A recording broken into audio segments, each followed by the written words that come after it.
अन सहल इब्न सअद क़ाल क़ाल रसूलुल्लाह सल्लल्लाहु अलैहि वसल्लम मन यज़मन ली मा बैन लह्यैहि व मा बैन रिजलैहि अज़मिन लहुल जन्नह रवाहुल बुखारी। बुज़ुर्गान मोहतरम, सामिईन मुकर्रम, आज की इस मुख्तसर सी नशिस्त में आप हज़रात के सामने ज़ुबान की हिफाजत के मुताल्लिक़ कुछ बातें ज़िक्र करनी हैं। अहादीस मुबारका की रोशनी में कुछ ऐसी बातें जिनका ताल्लुक़ ज़ुबान की हिफाजत से है, गोया के दूसरे अल्फाज में आप सल्लल्लाहु अलैहि वसल्लम की हिदायत जिनका ताल्लुक़ ज़ुबान की हिफाजत से है, उसका आपके सामने तज़किरा करेंगे। और इस नीयत के साथ आप सल्लल्लाहु अलैहि वसल्लम के मुबारक इरशादात हम सुने कि अल्लाह रब्बुल आलमीन हमें अपने प्यारे हबीब हज़रत मोहम्मद अरबी सल्लल्लाहु अलैहि वसल्लम की इन बातों पे अमल करने की तौफ़ीक नसीब फरमाए। क्योंकि बहैसियत मुसलमान होने के हम सब ये जानते हैं, समझते हैं और हमारा अक़ीदा है कि हमारी दुनिया की भी कामयाबी और आखिरत की भी कामयाबी, दुनियावी ज़िंदगी में भी तरक्की और आखिरत की ज़िंदगी में भी सुरख़रुई वो हज़रत मोहम्मद अरबी सल्लल्लाहु अलैहि वसल्लम की फरमाबरदारी और आपकी बात मानने में है। इमाम बुखारी रहमहुल्लाह ने सहीह बुखारी में ये रिवायत नकल की है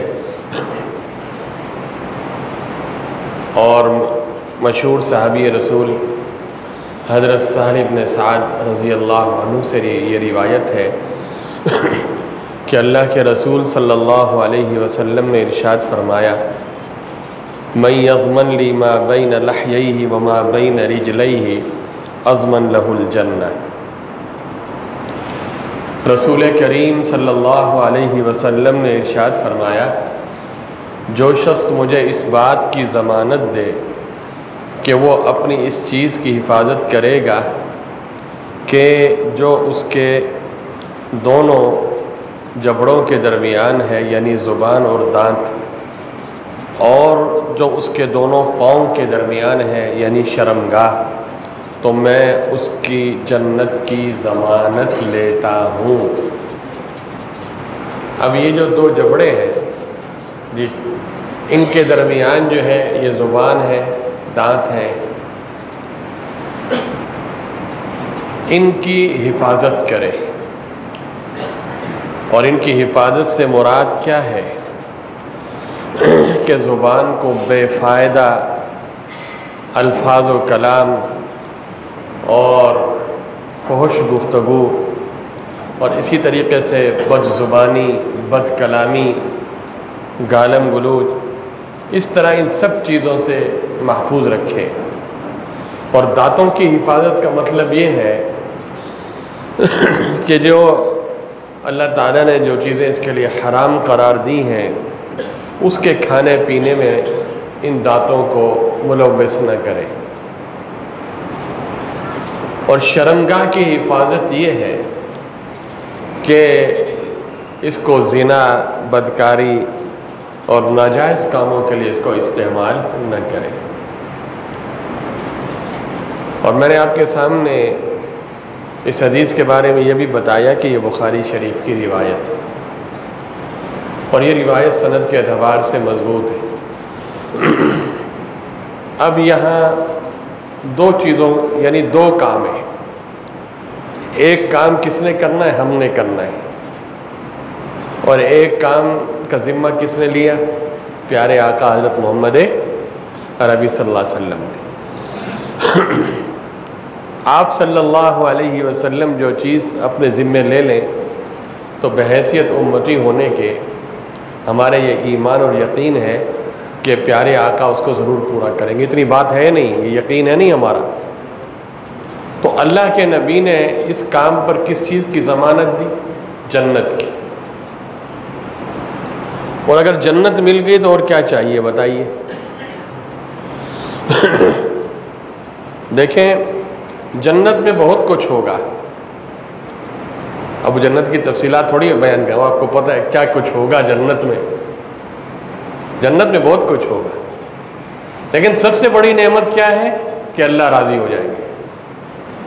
अल्लाह क्या हो जाएंगे? ये सब कुछ हम किस लिए कर रहे हैं? ये नेकियां अल्लाह राज़ी हो जाए।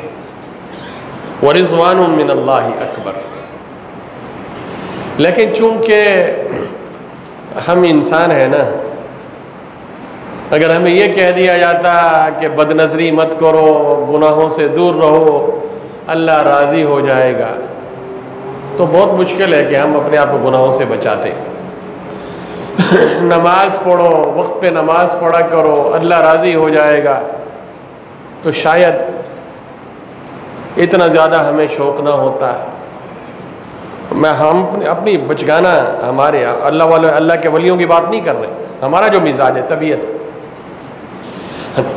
जब ये कहा गया कि नमाज पढ़ो जन्नत मिलेगी, नमाज पढ़ो सूफियों हूरें मिलेंगी, नमाज पढ़ो जन्नत में ये मिलेगा, ये मिलेगा, ये मिलेगा, ये मिलेगा, ये मिलेगा, ये मिलेगा।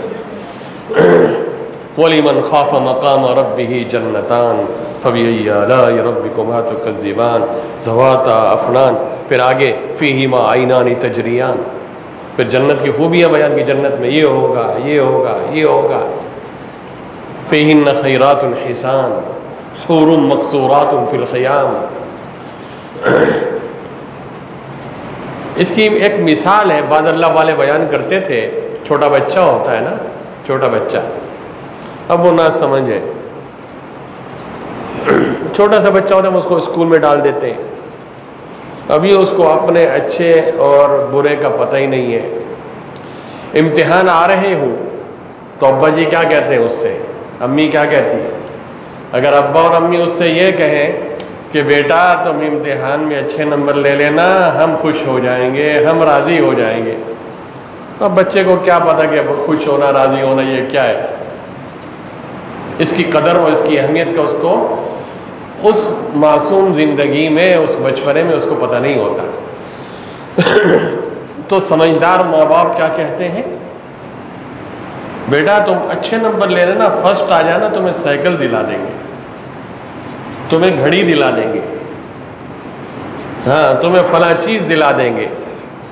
तो अब बच्चा दिन रात एक कर देता है कि अब्बू मुझे जो है साइकिल दिलाएंगे, अब्बू मुझे फला खिलौना दिलाएंगे। तो आप देखिए कि माँ बाप की खुशनुदी और रज़ामंदी ये बड़ी नेमत है, या वो एक छोटा सा खिलौना जो उस बच्चे को मिल रहा है साइकिल की सूरत में या किसी सूरत में, वो बड़ा है? बताइए, माँ बाप की खुशनुदी बड़ी चीज़ है ना, लेकिन बच्चे का दिमाग और जहन बचगाना है। वो साइकिल के लिए तो मेहनत करेगा,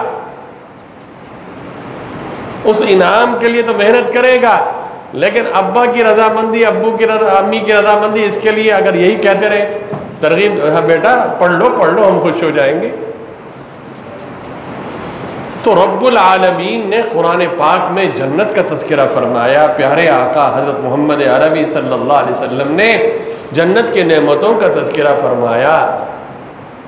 अल्लाह ये देंगे, ज़रूर देंगे, जो फजर की नमाज का बाजमात एहतमाम करता है, बाकी नमाज़ों का एहतमाम करता है, अपने आप को गुनाहों से बचाता है, फ़वाहिश और मुनकरात से बचाता है, इफ़्फ़त और पाकदामनी वाली ज़िंदगी बसर करता है, उसकी खलवत भी पाकीज़ा होती है, तन्हाई भी पाकीज़ा होती है, जलवत भी पाकीज़ा होती है, और ये सारी ज़िंदगी पाक साफ़ किसके लिए?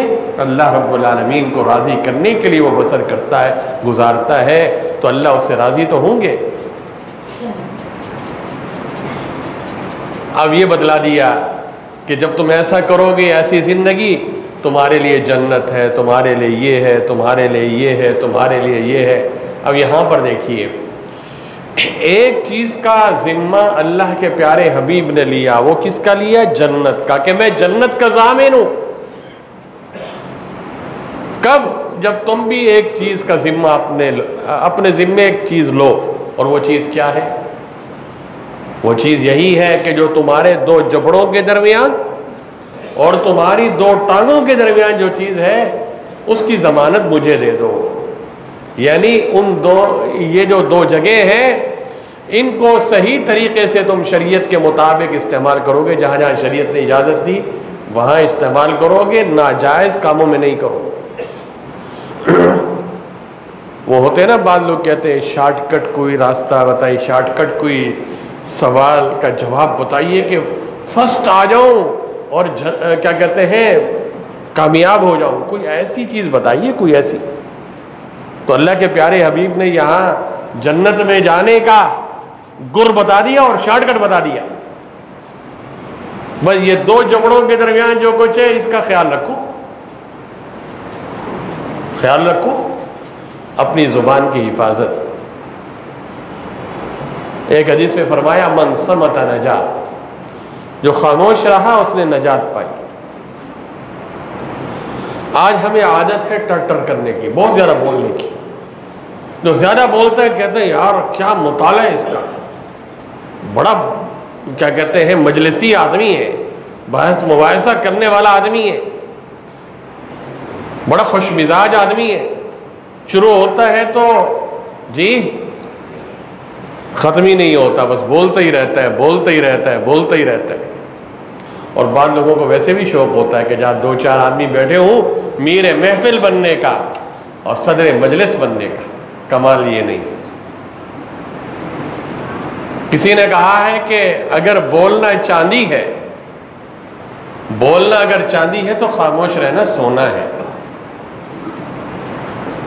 हम अपनी जिंदगी में अगर देखें तो हमें जो नुकसान पहुंचा होगा इस जुबान की वजह से पहुंचा होगा। आप अपने ज़िंदगी के मुख्तलिफ अदवार का जायज़ा लें, सोचें तो आप बहुत सी ऐसी चीज़ें आप बतला सकते हैं, बहुत से ऐसे मौक़े आप बतला सकते हैं कि जहां आपको शर्मिंदगी बोलने की वजह से उठानी पड़ी। आपने कोई बात बोल दी बेख्याली में, बेदिहानी में, और बाद में आप अफसोस करते रहे कि ये जुमला मैंने ज़ुबान से क्यों बोला था। बहुत सी ऐसी चीज़ें आपके सामने आ जाएंगी, या फ़लाँ दिन जो है ना मैंने फ़लाँ यानी बेगम के सामने ये बात कर दी, सही नहीं की थी, हाँ बॉस के सामने ये बात कर दी थी, सही वो उधर का बॉस है, ये इधर की बॉस है, बॉस तो है ना सब आजकल के माहौल में। तो बाद में आदमी परेशान होता फिरता है कई दिन तक, और फिर माजरतों के लिए भी लंबा चौड़ा एक तूफान होता है। लेकिन इसी तरह एक दूसरा आप जायज़ा लें कि बहुत से मौक़े पे मैं खामोश रहा, उस वक़्त दिल नहीं कर रहा था खामोश रहने का, लेकिन मैं खामोश रहा जी, तो बाद में उसको पता चलेगा कि इस खामोशी ने मुझे कितना फ़ायदा पहुँचाया, कितना फ़ायदा। अगर जो उस वक़्त मेरे पास अच्छा खासा मवाद था, बात करने का मौका भी था मेरे पास, लेकिन मैं खामोश रहा, उस खामोशी का आज मैं फ़ायदा उठा रहा हूँ। तो इसलिए तो प्यारे आका शाफ़े माशर साक़ी कौसर हज़रत मोहम्मद अरबी सल्लल्लाहु अलैहि वसल्लम ने फरमाया है मन काना युमिनु बिल्लाहि वल यौमिल आखिर फल्यकुल खैरन औ लियस्मुत, कि जो अल्लाह और यौम आखिरत पर ईमान रखता है फल्यकुल खैरन औ लियस्मुत, तो उसे चाहिए कि वो खैर की बात करे, भली बात करे, या फिर खामोश रहे। अगर कोई पक्की ठक्की बेहतर बात, भलाई की बात उसके पास है खैर की, तो वो कर ले। अगर कुछ नहीं है उसके पास तो फिर खामोश रहे। खामोशी में आफियत है। खामोशी जो है ना बहुत से उयूब छुपा भी देती है आदमी के। जब आदमी बोलते हैं ना पता चलता है कि अंदर क्या है। ता मर्द सुखन न गुफ्त बाशर ऐबो हुनरश न हुफ्त बाशर, ये शेख सादी का शेर है, इनकी गुलिस्तान बोस्तान कितनी मशहूर और मारूफ है। कहते हैं तामद सुखन न गुफ्त बाशर, आदमी जब तक गुफ्तगू नहीं करता उसका ऐब और उसका हुनर दोनों छुपे रहते हैं। हमारे पास हुनर कहाँ से?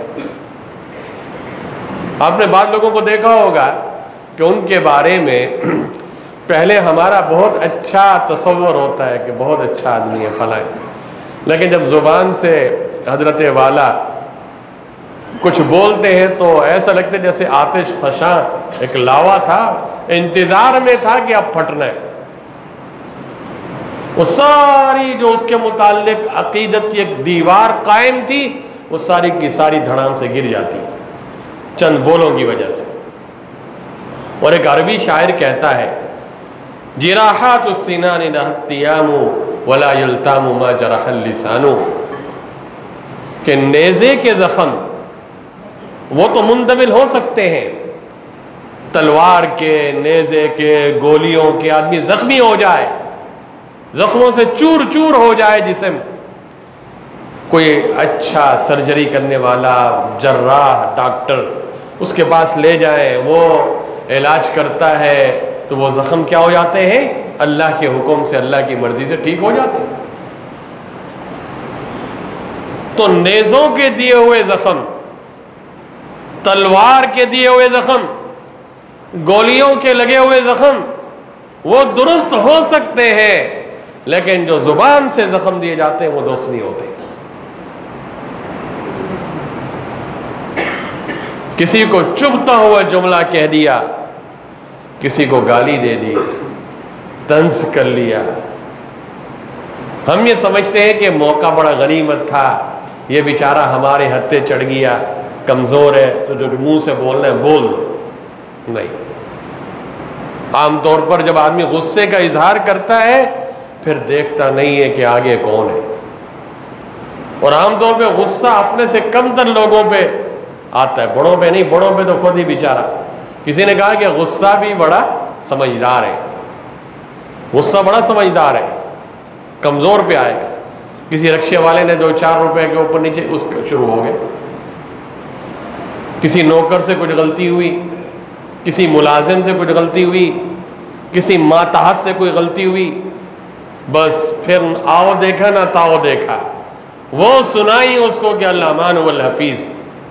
क्यों? हमें पता है ना हमसे कमजोर है, क्या करेगा, हमारे मजबूर है वो। और जो दुनियावी हैसियत में हमसे बड़ा है, अगरचे वो गड़बड़ कर रहा है, लेकिन वो अगर सॉरी कह दे तो बड़ी बात है, हम भी सॉरी कह देंगे उसको, अल्लाह माफ करे। ये हालत है। तो आम तौर पे गुस्से की हालत में कमजोरी, उसमें आदमी जुबान से कुछ ऐसे जुमले निकाल जाता है, बाद में उसकी कैसे तलाफी होगी बताएं? ये तो हुकूकुल इबाद का मसला है। अगर हमने किसी के दिल को जख्मी किया, गालियां निकाल के, नाज़ेबा बातें करके, जी उसको, इसके दिल को दुखाया हमने, तो आप बताइए उसकी मरहम पट्टी कैसे कर सकते हैं? हाँ, इल्ला ये कि उससे माफ़ी मांगी जाए सिद्क़े दिल के साथ, और वो भी माफ़ कर दे, तो बहुत मुश्किल मरहला होता है। इसलिए इंसान को कोशिश करनी चाहिए कि ज़ुबान की हिफाजत करे, ज़ुबान की हिफाजत करे, और इसी तरह शर्मगाह की हिफाजत करे, शर्मगाह की हिफाजत करे। मुआशरे में जब पाकीज़गी होती है, इफ़्फ़त होती है, पाकदामनी होती है, रिश्तों का लिहाज होता है, तकवा और खौफ खुदा होता है, तो फिर ये चीज़ें भी, शर्मगाह की हिफाजत खुद, शर्मगाह की हिफाजत के बगैर ये चीज़ें कहाँ से हो सकती? इसलिए देखिए शरीयत के अंदर इब्तिदाई कदमों पे नाके लगा दिए गए। इब्तिदाई रास्ते में, जो रास्ता जिना का है, जिना तो बहुत दूर की बात है, जिना की तरफ जाने वाले जितने रास्ते शरीयत ने वहां पे नाके लगा दिए, रुकावटें लगा दी। मसलन बदनजरी को क्यों मना किया गया, हराम किया गया? कि किसी अजनबी औरत के महासिन, उनको देखना, लज्जत के साथ उनसे उसके चेहरे से मजे लेना, और इसी के अंदर अमृत बेरीश लड़का भी आ जाता है।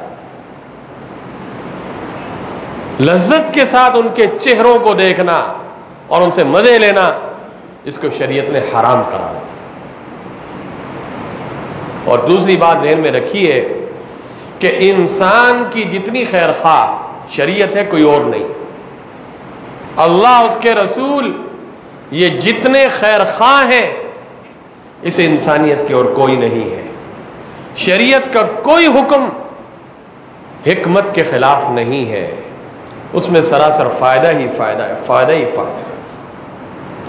थोड़ी देर के लिए हम इस चीज को समझने के लिए ये बात करते हैं कि कोई आदमी जिस पर शहवत का भूत सवार हो, ख्वाहिशात का भूत सवार हो, और कहे कि मौलाना साहब ये बहुत सख्त बात कर रहे हैं, शरीयत में बड़ी सख्ती है, फलाएं फलाएं। आज का माहौल तो आपके सामने है ना, नौजवानों का जी दोस्तियों का माहौल और फला फला सब। लेकिन इन्हीं नौजवानों से हम एक सवाल करते हैं, पहले तो अपने दिल और जहन में और दिमाग में ये बात बिठा लें कि शरीयत का कोई हुक्म हिकमत से खाली नहीं। अगर आप ये कहते हैं कि नहीं, मेरी प्यास ऐसे नहीं बुझती, मुझे तो देखना ही है, मेरी तो दोस्त है, मुझे तो उससे मोहब्बत है, मुझे फलाएं, मुझे फलाएं, मुझे फलाएं। भाई, इन जिनसी ख्वाहिशात और जिनसी भूख का के इजाले का और इसके मिटाने का बेहतरीन तरीका शरीयत ने बयान किया। निकाह है, निकाह करो। किसने मना किया आपको? निकाह करो। एक निकाह से जी आपकी भूख नहीं मिटती और आप एतदाल के साथ इंसाफ कर सकते हैं, दूसरी शादी कर लो। मजीद अल्लाह ने आपको ताकत दी है, आप इंसाफ कर सकते हैं, तीसरी शादी कर लो। मजीद अल्लाह ने आपको ताकत दी है, इंसाफ कर सकते हैं, 4 शादियां बैक वक्त 4 बीवियां अपने पास रख सकते हो। जो जायज रास्ते हैं उसकी तरफ तो हमने जाना नहीं, हलाल रास्ते हैं उसकी तरफ तो हमने जाना नहीं। एक दो जुमा पहले मैंने आपके सामने एक बात बयान की थी कि आज हमारे यहाँ जो बिगाड़ का अक्सर जरिया बन रहा है वो शादियों में ताखीर है। बड़ी तफसील से आपके सामने बयान किया था। जब रिश्ता हो जाए और मुनासिब रिश्ता मिल जाए तो ताखीर नहीं करनी चाहिए। लेकिन आज हम में से हर एक ने ना एक सुहाना मुस्तकबिल का एक ख्वाब अपने दिल और दिमाग में बसाया हुआ है कि शादी तो उस वक्त करेंगे जब इस तरह का, क्या कहते हैं, बेडरूम हो, इस तरह का घर हो, इस तरह का फला हो, इस तरह का फला हो, इस तरह का फला हो, इस तरह की गाड़ी हो, इस तरह की ये हो, इस तरह की ये हो। भाई, ये चीज़ें हासिल करते करते कब्र में पहुंच जाओगे। कब्र में क्या लेके जाओगे? सर क्या लेकर जाओगे? यही दुनिया। अल्लाह माफ करे, एक आदमी ने करोड़ों नहीं बहुत ज्यादा कमाया। उस जमाने में जो करोड़ों में होगा, आज तो करेंसी की वैल्यू क्या है, अच्छा खासा और बहुत बड़ा नामी गिरामी अफसर भी था, सब कुछ था। बीमार हुआ, अस्पताल में ले जाया गया। बीमारी के आलम में आदमी बहुत कमजोर होता है, उसको कुछ पता नहीं होता। साथ उसके बेटी थी, वो बड़ी तेज तर्रार। उसने उसी बीमारी के आलम में, वालिद के बेहोशी के आलम में जी उनकी जायदाद पे उनके अंगूठे लगवाए और वो सारी जायदाद खुद हड़प कर गई और गायब हो गई। और जब वालिद का इंतकाल हुआ और बेटों को पता चला कि बेटी ने, बहन ने यह काम दिखाया है, तो बेटे भी जनाजे पर नहीं आए। अब वो मालदार आदमी इतना बड़ा, जिसने जिंदगी दुनिया के लिए वक्त की और कमाया, बच्चों को कहां कहां भेजा, बाहर और फला फला मुल्कों में, उसकी आखिरी जो रसूमात, जिसको आप कहीं तजहीज और तकफीन यानी कफन है, और उसका जो खर्चा वर्चा फला, नेक दिल उस अस्पताल के कोई डॉक्टर थे, उन्होंने अपनी जेब से करके उसके साथ किया। औलाद गई, औलाद में भी एक बेटी ने कब्जा किया सारी जायदाद और बाकी जनाजे तक नहीं आए। हम उस औलाद के लिए ये कुछ कर रहे हैं, अपने आप को बर्बाद कर रहे हैं, अपनी सेहत को बर्बाद कर रहे हैं। तो इसलिए कोशिश ये करनी चाहिए कि तकवे वाली जिंदगी आदमी बसर करे, इफ़्फ़त वाली पाक दामनी वाली जिंदगी बसर करे और खुद भी तकवे वाली जिंदगी और अपनी औलाद के लिए भी तकवे वाली जिंदगी। तो मैं आपके सामने जिक्र कर रहा था कि ये नौजवान जब ये जिनसी भूख इन पे सवार है ख्वाहिशात की, तो क्या अल्लाह को नहीं पता कि मैं एक ऐसी मशीन तैयार, इंसान तैयार कर रहा हूँ, इसको भूख भी लगेगी, इसको प्यास भी लगेगी, इसको जिनसी भूख भी लगेगी, तो अल्लाह ने उसके लिए जायज रास्ते रख दिए। फिर अगर ये किसी गैर की बेटी के साथ निकाह के बगैर दोस्ती लगाता है, फोन पे गपशप लग रही है लंबी चौड़ी, अब तो फोन तो मेरे ख्याल में वो पुराना हो गया ना, तो वो इसके ऊपर जो नई नई चीजें आ गई, अल्लाह माफ फरमाए। अब बताइए, इसी नौजवान से पूछिए कि तुम जो एक गैर की बच्ची के साथ इस तरह कर रहे हो, गैर की बहन के साथ इस तरह कर रहे हो, अगर कोई तुम्हारी बहन के साथ इस तरह दोस्ती लगाए, कल को तुम्हारी बेटी हो जाए, तुम्हारी बेटी के साथ इस तरह की कोई दोस्ती लगाए, तुम्हारी खाला के साथ, तुम्हारी फूफो के साथ, जी और भी मुकद्दस रिश्ते हैं उनके साथ अगर कोई इस तरह की मोहब्बत करे, तुम्हें गवारा होगा? तुम्हारी मर्दानगी कहाँ जाएगी, तुम्हारी गैरत कहाँ जाएगी?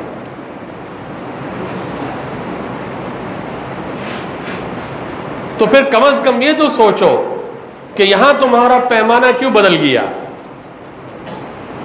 तुम्हें इंसाफ करना चाहिए। तुम भी जिसके साथ मोहब्बत कर रहे हो, ये भी किसी की बहन, ये किसी की बेटी है। अगर अल्लाह ताला ने किसी ऐसी आजमाइश में तुम्हें मुब्तला किया है तो उनके घर वालों से बात करो। शरीय एतबार से अगर कोई बंदोबस्त हो जाता है तो निकाह कर लिया जाए, नहीं तो हमेशा हमेशा के लिए जान छुड़ा दी जाए। कसीदा बोसीरिया बहुत मशहूर है ना, जिसको कसीदा बोसीरी भी कहते हैं, बोसीरिया, जिसमें ये भी अशार भी हैं, या रब्बी सल्ली वसल्लिम दाइमन अबदा अला हबीबिका खैरिल खल्क़ि कुल्लिहिम। बहुत मशहूर है ना, अरबी में है, लोग पढ़ते हैं। फिर इसी के ऊपर बहुत से लोगों ने उर्दू अशार की वो भी की है। इसके शुरू में एक शेर है और बहुत कमाल का शेर है, जिसका मफहूम मैं आपके सामने बयान करता हूं।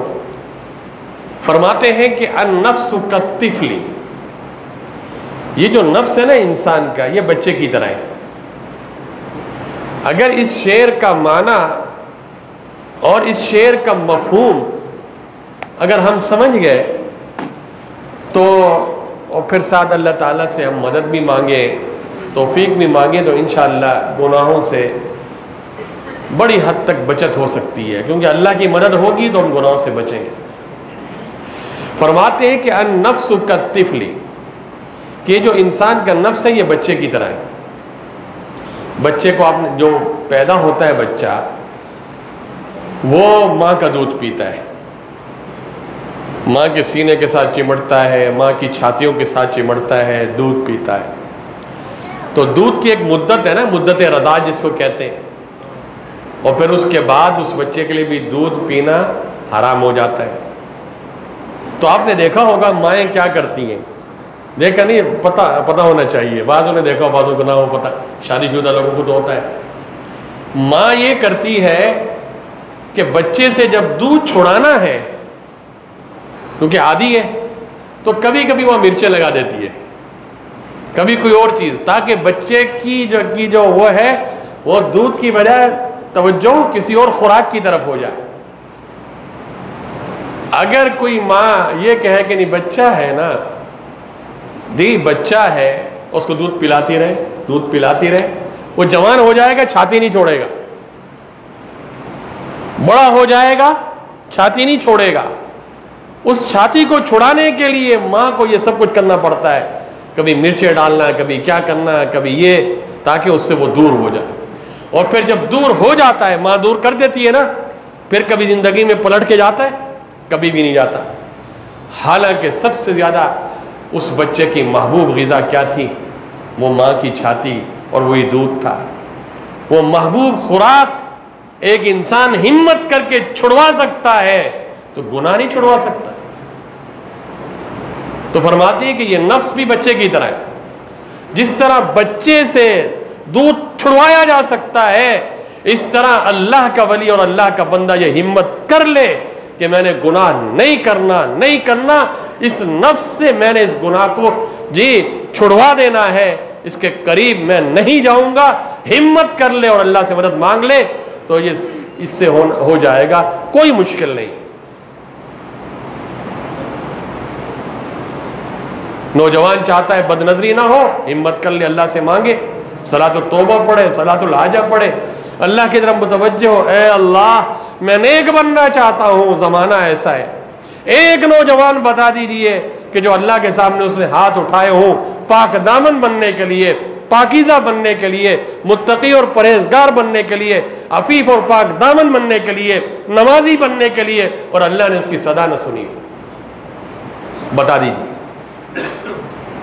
हमारे लिए तो हाथ ही नहीं उठते, हमारे लिए हाथ उठते तो क्या उठते? हमारे घर अब्बू के दिल में डाल दीजिए, अल्लाह अम्मी के दिल में डाल दीजिए। वो समझ रहे हैं ना आप? वो लैला का किस्सा तो सुना ही है ना, बहुत बदनामी हो गई, बहुत बदनामी हो गई। अब्बा उसको पकड़ के ले गए बैतुल्ला में, यहाँ तो दुआ कर, बड़ी रुसवाई है। मजरून को लेकर गए, मजरून जो लैला की मोहब्बत में मुब्तला था, तो लैला के पीछे बेचारा, तो मजरून को लेकर गए वहाँ बैतुल्ला में कि यहाँ आके शायद बैतुल्ला में ये तौबा कर ले। लेकिन वहाँ भी क्या दुआ करता है? या रब्बी ला तस्लुबनी हुब्बहा अबदा, ए अल्लाह इसकी मोहब्बत मेरे दिल से न निकाल, लैला की मोहब्बत न निकाल मेरे दिल से। यरहमुल्लाहु अब्दन क़ाल आमीना, ए अल्लाह उस बंदे पे रहम फरमा जो मेरी इस दुआ पे आमीन कहे। इलाही तुब्तु मिन कुल्लिल मआसी वलाकिन मिन हुब्बि लैला ला अतूबु, ए अल्लाह मैं तमाम गुनाहों से माफ़ी मांगता हूँ, लेकिन लैला की मोहब्बत से माफ़ी नहीं मांगता। ये था वो मजनून। फिर ऐसा वो तारी हो जाता, अल्लाह माफ़ करे। लेकिन जब आदमी अल्लाह के सामने गिड़गिड़ाए कि जी ये जो दिल में जिस कशमकश में ये मुब्तला है, अल्लाह से दुआ करे कि ए अल्लाह मैं इस चीज़ में मुब्तला हूँ, फंसा हुआ हूँ, ए अल्लाह अगर ये मेरे हक़ में मुक़द्दर है तो कर दीजिए, वरना मुझे हमेशा हमेशा के लिए इससे दूर कर दीजिए। तो इंशाअल्लाह अज़ीज़ जी इसको पाकीज़गी नसीब हो जाएगी। दुआ फरमाए अल्लाह रब्बुल आलमीन हम सबको अमल करने की तौफ़ीक़ नसीब फरमाए। वमा अलैना इल्लल बलाग।